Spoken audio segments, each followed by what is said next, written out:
Hello everyone, welcome to my channel Sri Hari Academy. It's me Kumari Chaitali. I am your biology mentor and I am here to make your concept crystal clear. So, आज की class start करते हैं। कल हमने पढ़ा था human excretory system. हमारा first part complete हो चुका था और हम आगे बढ़ते हैं हमारे सेकंड पार्ट की तरफ। तो आज हमें पढ़ना था structural and functional unit of kidney nephron के बारे में। ये हमारा स्ट्रक्चर है नेफ्रॉन का। हम कल पढ़ चुके थे कि एक किडनी में 1 मिलियन नेफ्रॉन होते हैं, है ना। This is the structure of nephron. Nephron start होता है बच्चों वुमेन्स कैप्सूल से। ये क्या है? Bowman's capsule.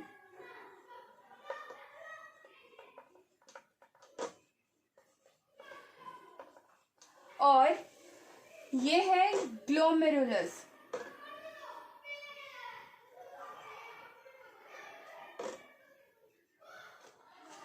अब आप सबके माइंड में आ रहा होगा ये वोमेंस क्यों नाम है, ये नाम ऐसा कैसा वोमेंस? तो बच्चों वोमेंस कुछ नहीं है, ये एक साइंटिस्ट का नाम था, सर विलियम वोमेंस, जिन्होंने डिस्कवरी करी थी नेफ्रॉन की। इसीलिए इसका नाम हो गया है वोमेंस। और ग्लोमेरुलस आया है बच्चों। Glomerulus is a word which is derive from a Latin word glomer which means a ball of thread. एक थ्रेड यानी धागे का बॉल, उसे हम कहते हैं ग्लोमर, और जिससे डिराइव होकर निकला है ग्लोमेरुलस। ग्लोमेरुलस क्या है बच्चों? Glomerulus is a tuft of capillaries, यानी कि एक कैपिलरीज का गुच्छा कह लो उसे, ठीक है। ये है एफरेंट आर्टरियोल। ये एफरेंट आर्टरियोल और कुछ नहीं है बच्चों, it is a branch which is come from renal artery. हमारी किडनी में ब्लड कौन लाता है? अरोटा फर्दर अरोटा से वापस से टू आर्टरी डिवाइडेड होती है, जिसे हम कहते हैं renal artery, and renal artery he further divide होकर बनती है एफरेंट आर्टरियोल, ठीक है। एफरेंट आर्टरियोल से ब्लड आता है और फिर ये एफरेंट आर्टरियोल ग्लोमेरुलस का फॉर्मेशन करते हैं, एंड देन एफरेंट आर्टरियोल के थ्रू ब्लड जाती है। तो बच्चों एफरेंट से ब्लड आई एंड इफरेंट से ब्लड गई है। यहाँ पे बहुत कंफ्यूजन हो जाता है एफरेंट और इफरेंट में। तो पहले आना होता है या जाना? पहले आना होता है उसके बाद जाना होता है ना। पहले कोई आएगा तब तो जाएगा, है ना। पहले कोई आएगा फिर जाएगा, इसीलिए पहले ए आता है कि पहले ई आता है? Obviously A B C D E, पहले ए आया, इसीलिए इस कोड से याद रखना, पहले एफरेंट आर्टरियोल मतलब एफरेंट आर्टरियोल से ब्लड आएगा एंड इफरेंट आर्टरियोल से ब्लड जाएगा, ए एंड देन ई, ठीक है। और ये जो एफरेंट आर्टरियोल है ये फर्दर मैंने डायग्राम में ड्रॉ नहीं किया, नहीं तो बच्चों बहुत हौच पौच हो जाएगा आप लोगों को समझ में नहीं आएगा। आप अपने एनसीईआरटी की किताब निकालो। ये है एनसीईआरटी की किताब, पेज नंबर 111, ठीक है। यहाँ पे आपको डायग्राम दिख रहा होगा। ये कैसे जो ये ग्लोमेरुलस से जो इफरेंट आर्टरियोल गया है बच्चों वो फर्दर पूरे ट्यूब्यूल में इलोंगेटेड है ना। यहाँ पे दिख रहा है आपको। सिमिलरली ये इफरेंट आर्टरियोल भी पूरे नेफ्रॉन के ट्यूबुलर पार्ट में इलोंगेटेड है, ठीक है, समझ में आया? ये है वुमेन्स कैप्सूल और ग्लोमेरुलस। ये दोनों को कहते हैं बच्चों, ये वाला जो पार्ट है नेफ्रॉन को 2 पार्ट में डिवाइडेड है। पहला पार्ट है जिसमें ग्लोमेरुलस और वुमेन्स कैप्सूल ये दोनों मिलकर बनते हैं मैलफिगियन बॉडी, और you can say it renal कॉर्पल्सल,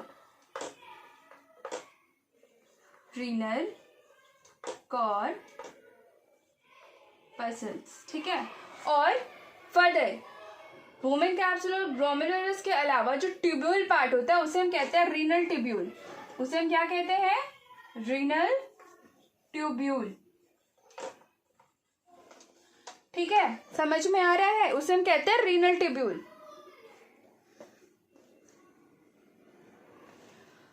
अब फर्दर नेफ्रॉन का काम क्या है? नेफ्रॉन का काम है फिल्टरेशन। किडनी का काम क्या है? एक्सक्रीशन में हेल्प करती है हमारे बॉडी को। और किडनी का फंक्शनल यूनिट कौन है? नेफ्रॉन। नेफ्रॉन ही एक्सक्रीशन में क्या होता है? Filtration of blood. और फिल्ट्रेशन का प्रोसेस नेफ्रॉन परफॉर्म करता है। ठीक है, फिल्ट्रेशन का प्रोसेस नेफ्रॉन परफॉर्म करता है। एक्सक्रीशन में क्या होता है? एक्सक्रीशन में होता है नाइट्रोजनस वेस्ट को एक्सक्रीट करना। फिर आप यहाँ पे बच्चों कंफ्यूजन होता है इजेशन और एक्सक्रीशन में, है ना? इजेशन प्रोसेस अलग है, एक्सक्रीशन अलग है। What is egestion? Egestion is something different from excretion. Egestion वो हमने जो प्रीवियस क्लास में पढ़ा था डाइजेस्टिव सिस्टम में। Egestion is what? Removal of undigested food from our body via anus is known as egestion, and excretion is what? Excretion is removal of nitrogenous waste from our body in the form of urine. ठीक है, in the form of urine from our body. ठीक है, egestion excretion में समझ में? excretion जो हम simply समझ लो, एक्सक्रीशन मतलब यूरिनेट जो हम कर देते हैं। ठीक है, यूरिनेट जो हम करते हैं उसे हम एक्सक्रीशन कहते हैं। तो मैं थोड़ा इरेज करती हूँ ताकि स्पेस मिले। थोड़ा डायग्राम को समझ ले। यह है ग्लोमेरुलस, यह है वुमेन्स कैप्सूल। फर्दर जो वुमेन्स कैप्सूल है वो फर्दर इलोंगेट होके पीसीटी बनता है। PCT stand for proximal convoluted tubule and distal for distal convoluted tubule. ठीक है, ये जो कोलाइड स्ट्रक्चर आपको दिख रहा है इस ट्यूबुलर पार्ट का, उसे हम कहते हैं PCT. And further PCT elongate होकर बनता है हेनलेज लूप, और you can say that loop of Henle. Both are same, loop of Henle. ये पिन, हेयर पिन, बालों में जो पिन लगता है वो देखा है आपने? यूं होता है।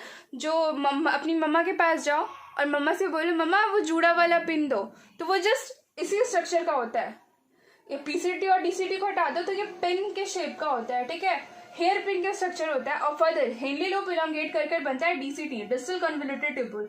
एंड देन ये डीसीटी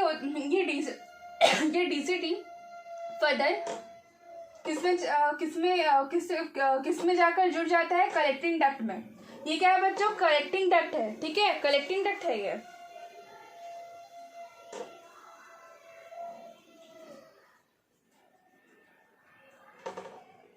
सारे नेफ्रॉन का डीसीटी कलेक्टिंग डक्ट से जुड़ा होता है। ठीक है, सारे नेफ्रॉन का डीसीटी कलेक्टिंग डक्ट से जुड़ा होता है। अब फॉर्मेशन ऑफ यूरिन हम बात करते हैं। Formation of urine, formation of urine. Urine का फॉर्मेशन कैसे होता है? तो यूरिन का फॉर्मेशन कैसे होता है, या 3 पार्ट में डिवाइडेड है। कौन कौन सा? GST, good and service tax. नहीं बच्चों, ये कोड है। मैं आपको बता दूं, बहुत कंफ्यूजन होता है, इसीलिए मैं बहुत बायो में ना बहुत सारे कंफ्यूजिंग टर्म्स है, इसीलिए ना कोड कर मतलब जैसे एक रेनिन हार्मोन होता है, एक किडनी में भी रेनिन होता है, एक स्टमक में भी रेनिन होता है, लेकिन एन का डिफरेंस है, तो बहुत कंफ्यूजन होता है। तो जनरली मतलब कोड कर आप चीज़ों को याद रखोगे कोडिंग करके, तो आपके मेमोरी में बहुत दिन तक वो चीज़ रहेगा। तो जीएसटी को मैं फर्दर बताऊंगी। अभी आप देखो, फॉर्मेशन ऑफ यूरिन में लगते हैं 3 स्टेप। पहला जी, ग्लोमेरुलस फिल्टरेशन।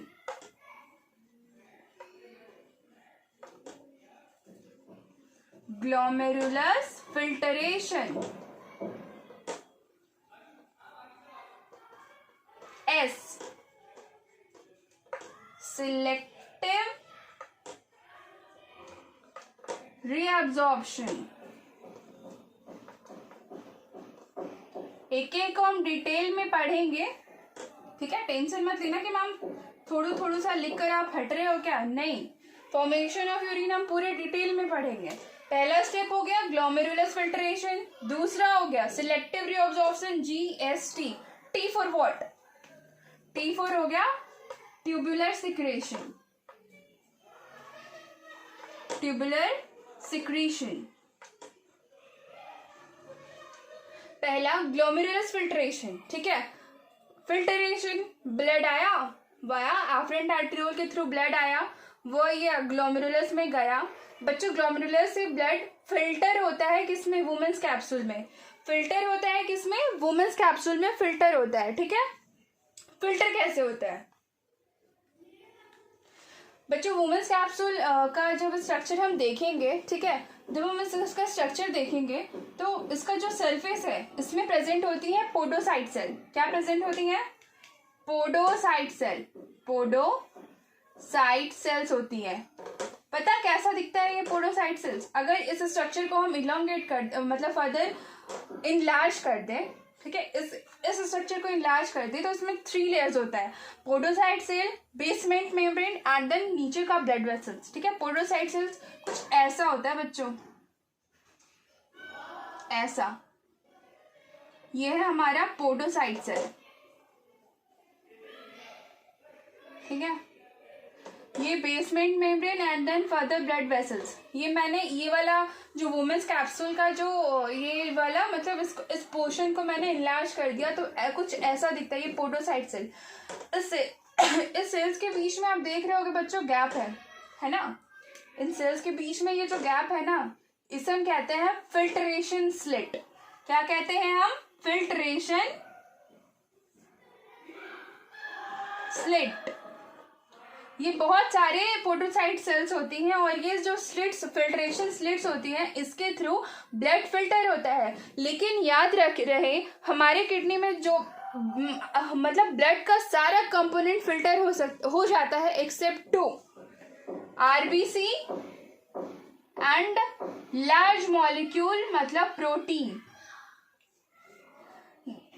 ये 2 चीज को हटाकर ब्लड का सारा कंपोनेंट हमारे किडनी में फिल्टर हो जाता है। मतलब वुमेन्स कैप्सूल में सारे कंपोनेंट ऑफ ब्लड आ जाते हैं एक्सेप्ट आरबीसी प्रोटीन, ठीक है। आरबीसी प्रोटीन नहीं आता, वो बाकी सारा कंपोनेंट फिल्टर हो जाता है। पहला ग्लोमेरुलस फिल्ट्रेशन, फिल्टर हो गया, ब्लड आया, सारे कंपोनेंट फिल्टर हो गए। तो बच्चों फिल्टर हुआ, लेकिन यह बहुत ही छोटा होता है, जो इम्पोर्टेंट कंपोनेंट्स होते हैं ना ब्लड में जिससे we don't want to remove, वो भी फिल्टर हो जाता है, ठीक है। मुझे समझाने के लिए ये सब को इरेज करना पड़ेगा।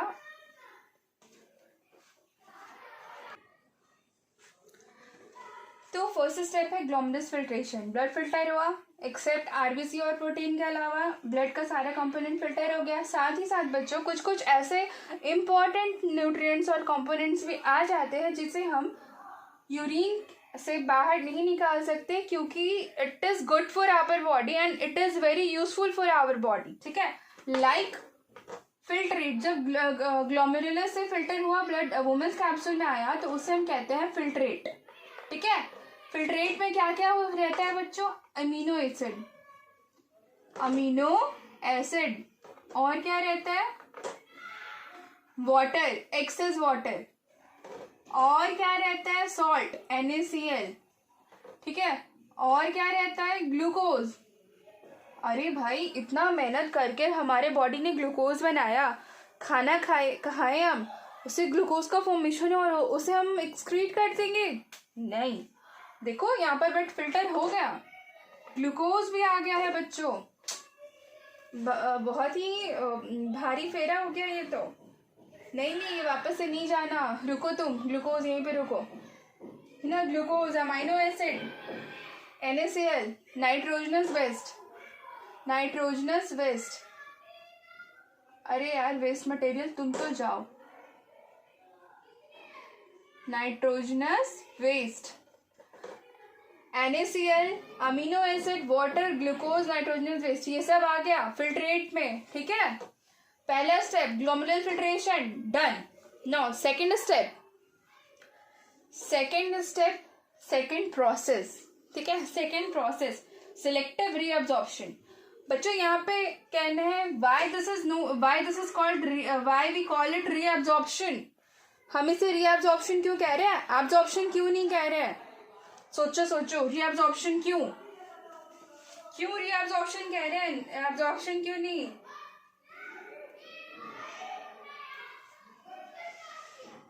बट रीजन है because same nutrients have been absorb once, कहाँ पे?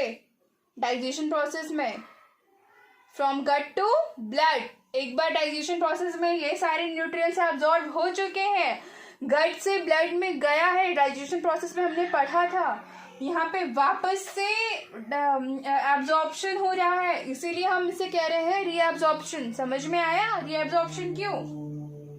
ठीक है, रीअब्जॉर्प्शन कहाँ कहाँ पे होगा, कहाँ कहाँ पर होगा और क्या क्या होगा रीअब्जॉर्प्शन में?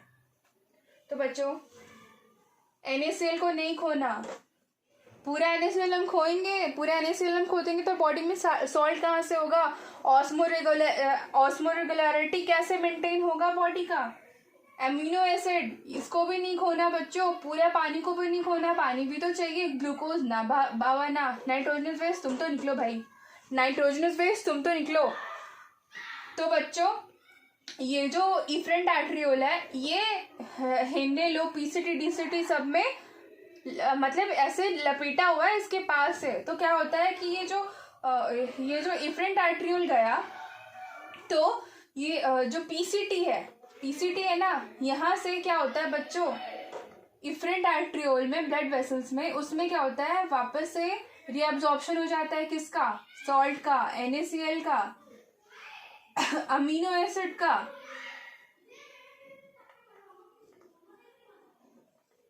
और किसका रीअब्जॉर्प्शन हो जाता है?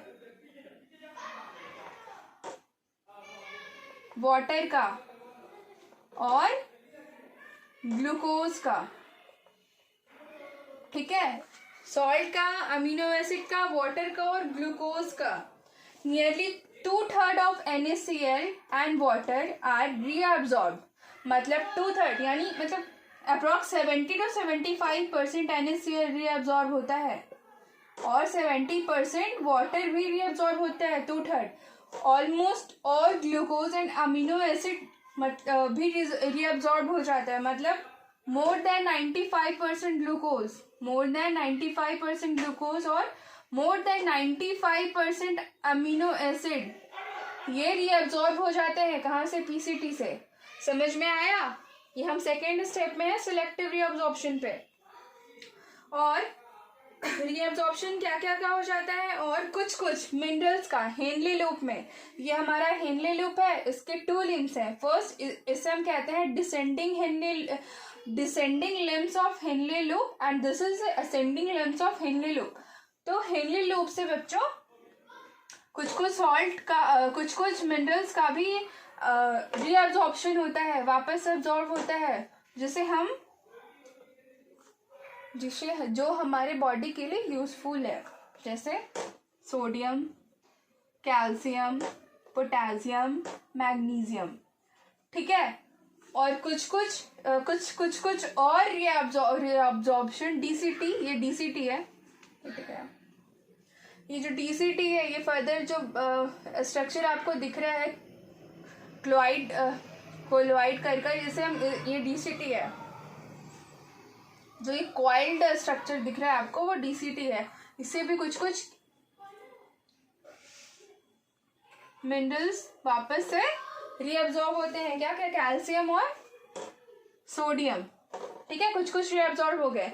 ये हो गया सिलेक्टिव रीअब्सॉर्प्शन पे, तो ये रीअब्सॉर्ब हो गए। और बच्चों कुछ हमारे इस जो फर्दर इफरेंट आर्टरियोल लपेटा हुआ है इस हेनले लूप से, उसमें भी वापस वो अब हेनले लूप के अंदर जो फिल्ट्रेट है, उस फिल्ट्रेट में बच्चों कुछ कुछ चीजें आ गई हैं जो कि एक्सक्रीट करना है उसे, जैसे नाइट्रोजनस वेस्ट, सॉरी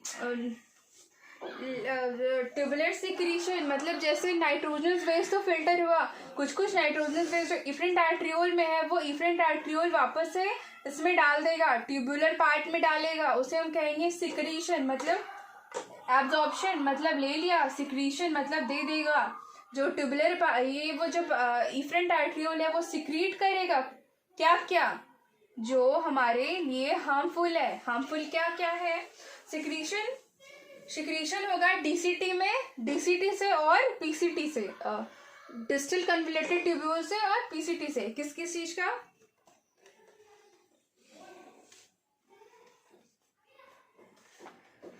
सिक्रीशन इन डीसीटी, सिक्रीशन इन डीसीटी।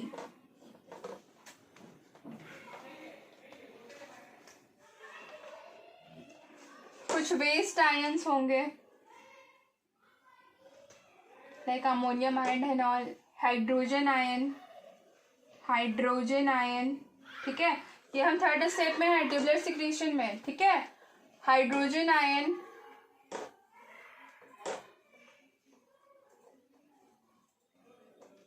ये सिक्रीट कर देगा क्या? कौन क्या सिक्रीट? इफरेंट आर्ट्रियोल वापस से डीसीटी में सिक्रीट हो जाएगा ये सब हाइड्रोजन आयन और वेस्ट आयंस, ठीक है। वेस्ट आयंस भी इसमें वापस से सिक्रीट हो जाएगा। और सिक्रीशन और किस में होगा? सिक्रीशन होगा पीसीटी में। सिक्रीशन किस चीज का होगा? वाया इफरेंट आर्ट्रियोल से सिक्रीशन होगा नाइट्रोजनस वेस्ट। कुछ कुछ चला, जिस नाइट्रोजनस वेस्ट कुछ कुछ इसमें कुछ कुछ नहीं, almost all the nitrogenous waste इसमें चला जाएगा, जो कि गलती से इफरेंट आर्ट्रियोल में रह गया था। यूरिक एसिड, यूरिया, क्रिएटिन और अमोनियम आयन।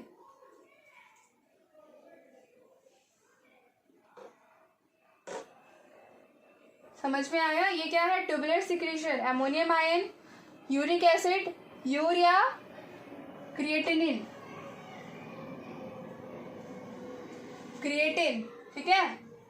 ये सिक्रीट हुआ, ये सिक्रीट हुआ, फर्दर यूरिन है।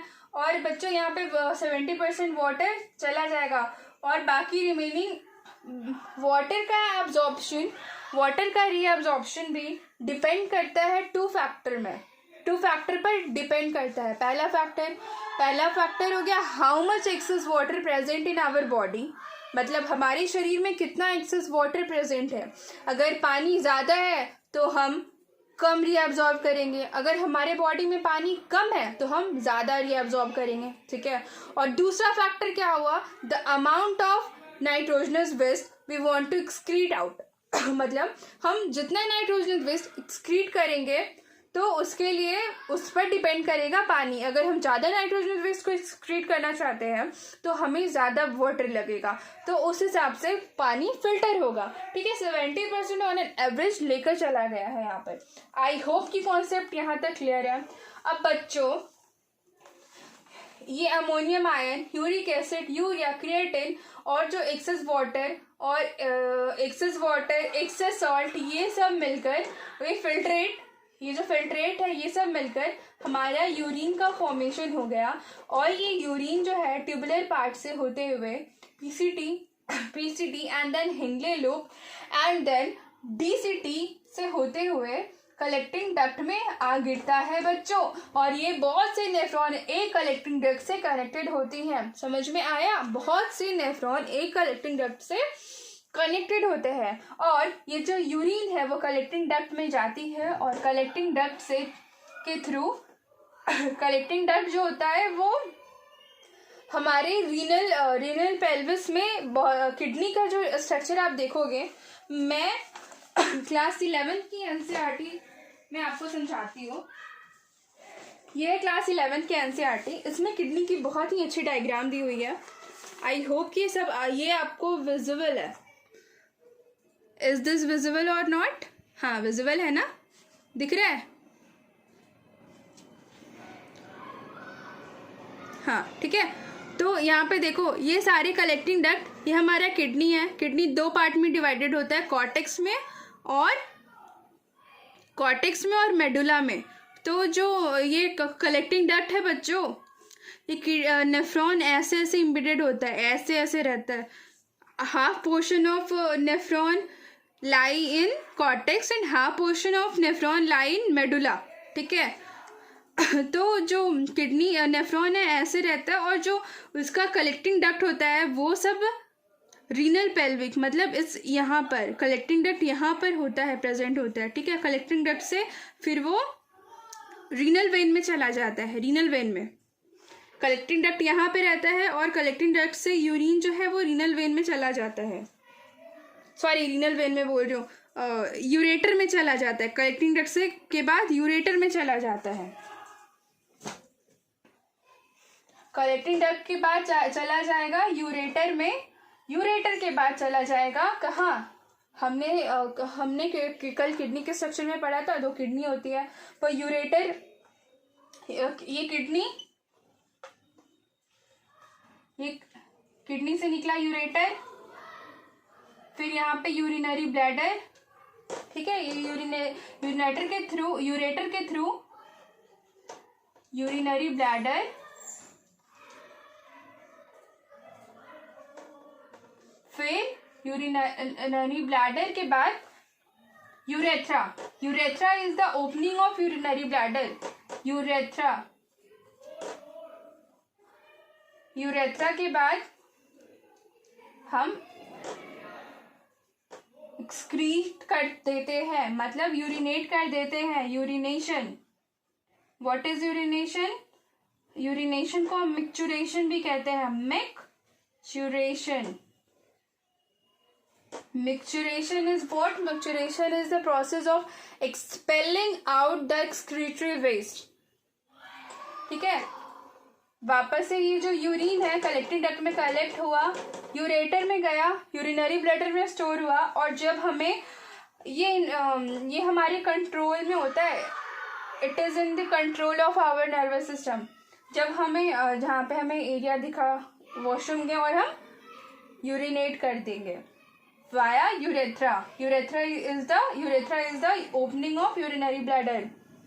Urethra के से process of urinating is known as urination और micturiation, ठीक है।